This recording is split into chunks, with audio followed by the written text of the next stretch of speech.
Assalamualaikum warahmatullahi wabarakatuh. Alhamdulillahirrabbilalamin. Wassalatu wassalamu ala asyrofil anbiya'i wal mursalin wa ala alihi washabihi ajmain, amma ba'du. Puji dan syukur mari kita panjatkan kehadirat Allah Subhanahu wa taala yang telah memberikan rahmat dan karunia-Nya sehingga kita dapat berkumpul di sesi sidang MSI kali ini. Salawat serta salam mari kita curahkan kepada Nabi besar Nabi Muhammad SAW serta keluarga dan sahabatnya, juga kita sebagai umatnya di akhir zaman. Perkenalkan, nama saya Hadijah Dina Putri Pramesti dari kelas 9 Master. Pada kesempatan yang berbahagia kali ini, izinkan saya untuk mempresentasikan hasil penelitian MSP saya yang berjudul Pengaruh Penggunaan Enzim Aktivator pada Pertumbuhan, Produktivitas, dan Kesehatan Tanaman Sayuran Hidroponik. Sebelum itu, saya akan menjelaskan mengapa saya memilih judul tersebut. Dengan makanan, kita dapat memenuhi kebutuhan primer, yaitu salah satunya dengan cara bercocok tanam. Beberapa metode bercocok tanam yang dapat membantu para petani yaitu dengan cara hidroponik. Mengapa hidroponik? Karena di Indonesia lahan yang luas sudah jarang ditemukan. Lalu hidroponik juga tidak perlu lahan yang luas serta tidak perlu tanah yang banyak. Lalu melainkan hanya membutuhkan air.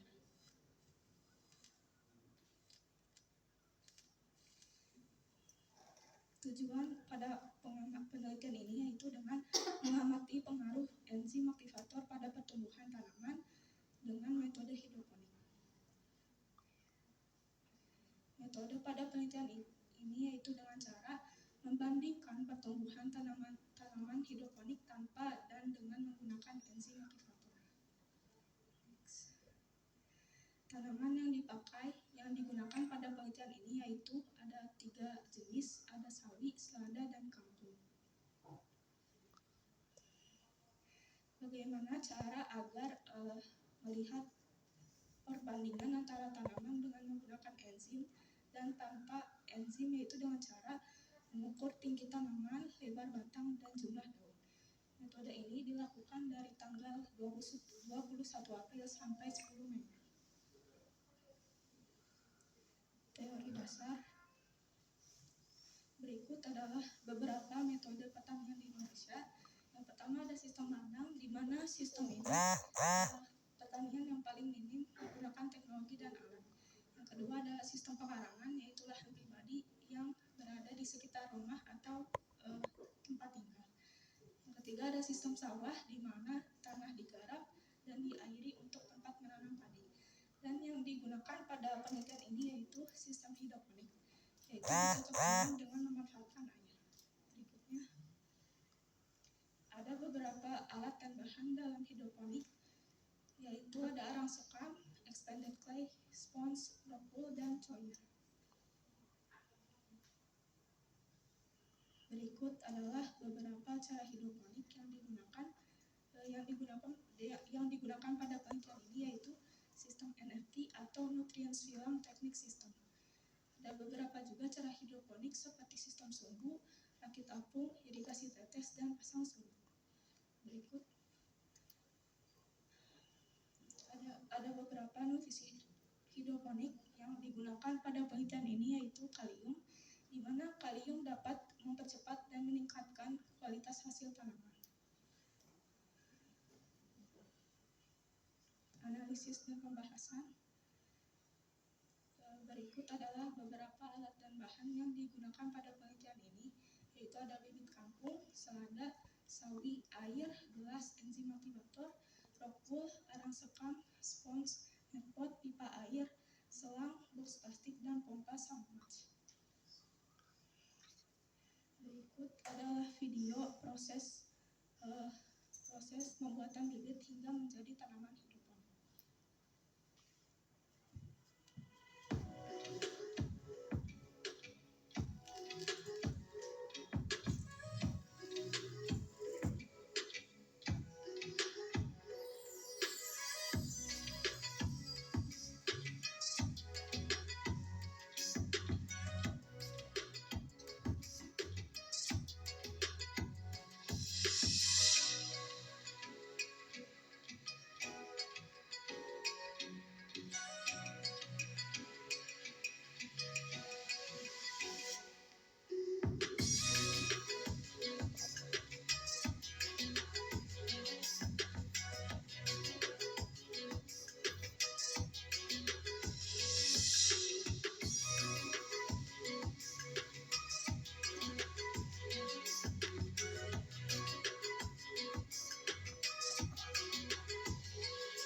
Berikut adalah hasil pengukuran dari 3 parameter berikut.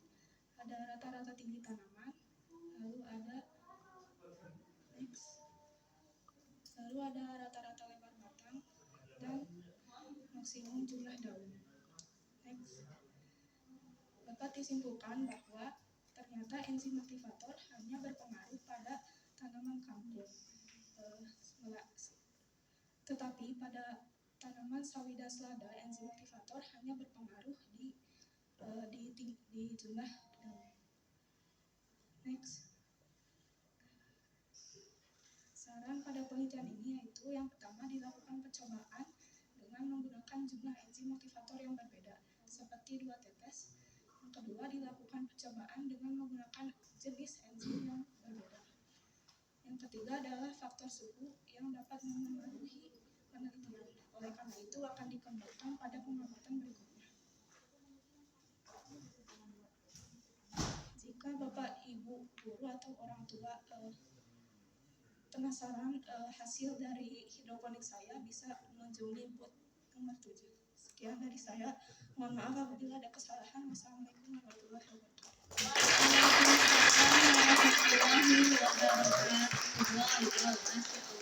Luar biasa sekali ya Ananda Dijah ini melakukan penelitian terkait penggunaan enzim aktivator terhadap 3 sayuran ya, ada sawi, kangkung, dan juga selada.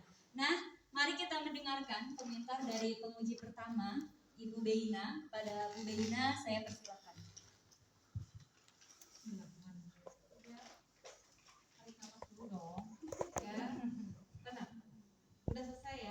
Tinggal ini hanya mempertanggungjawabkan apa yang sudah dijalankan dan dijadwali saja. Selama apa yang dilakukan itu benar-benar dilakukan sendiri, pasti bisa menjawab pertanyaan apapun ya. Oke. Ini karena ibu mah ibu-ibu ya iyalah ya. Maksudnya kalau ibu-ibu itu selalu tertarik dengan hal-hal yang berbau sayur gitu ya, yang dijalankan, apalagi ini boleh dikatakan sebagai tren gitu ya, sayuran hidroponik ini. Tapi kita nggak tahu si sayur ini gimana caranya bisa jadi seperti itu, kita kan tidak pernah tahu. Ibu-ibu tahunya sudah ada di warung saja, tinggal belanja gitu ya. Nah, di sini ada satu kata kunci yang digunakan yaitu enzim aktivator.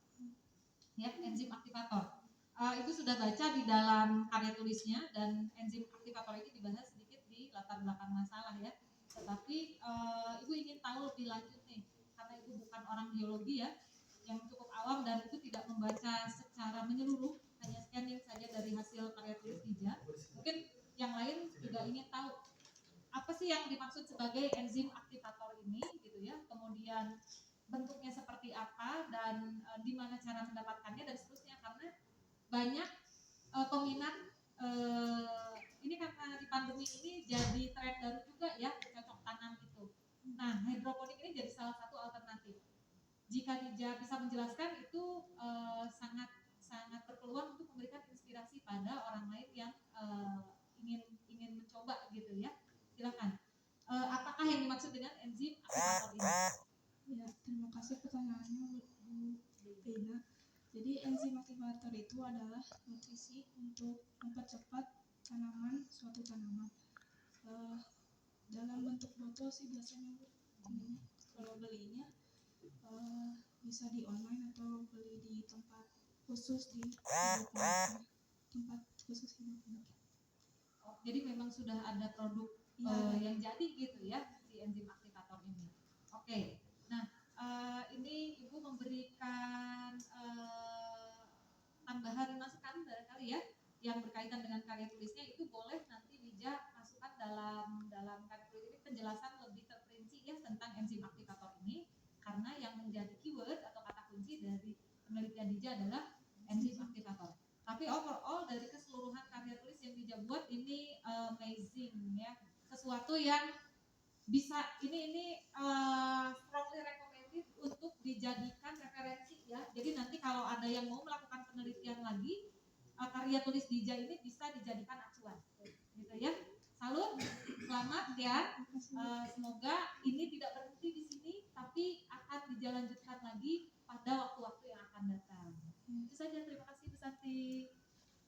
Ya, terima kasih Bu Beina. untuk Mbak Ina dan juga Dijah yang sudah menjawab pertanyaan dengan sangat baik sekali ya.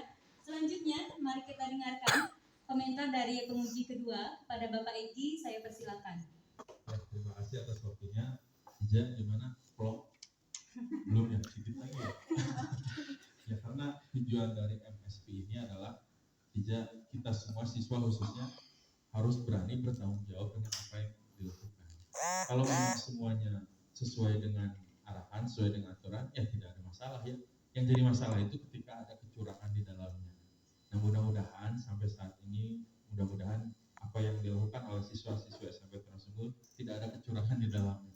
Karena kejujuran nomor 1. Nah, untuk itu, tadi kan Bu Bena ibu-ibu katanya ya, Pak Egi kan bapak-bapak. Pak Egi mah mau tanya modal. Tadi ibu-ibu nanya sayur, pengen mau nanya kira-kira nih habis modal berapa sih nyudahin pipa, beli bibit dan lain-lain. Menurut Dijah modalnya berapa? Modalnya dari pipa sampai alat tambahan Ya, itu semuanya total. kira-kiranya habis 800-an sampai 900. 800 sampai 900 ribu. Wah, luar biasa. Tepuk tangan dulu dong. Ya, mudah-mudahan ya apa yang bisa keluarin itu jadi amal soleh, nanti dicatat sama Allah sebagai amal kebaikan. Nah, tadi bicara modal sudah, ada yang gagal atau semua berhasil? Jadi itu kan penelitiannya dibarengin semua tiga tanaman itu. Jadi ada yang mati duluan, jadi dia harus ngulangin lagi. Berapa persen mati? Sedikit sih paling. Berarti lebih banyak yang berhasil. Ya, berarti betul Bu, strongly recommended untuk dilakukan penelitian berikutnya. Itu saja dari pagi, terima kasih luar biasa. Wassalamualaikum warahmatullahi wabarakatuh. Waalaikumsalam warahmatullahi wabarakatuh. Terima kasih Bapak Egi selaku penguji kedua. Selanjutnya kita akan mendengarkan terkait komentar dari orang tua Dijah.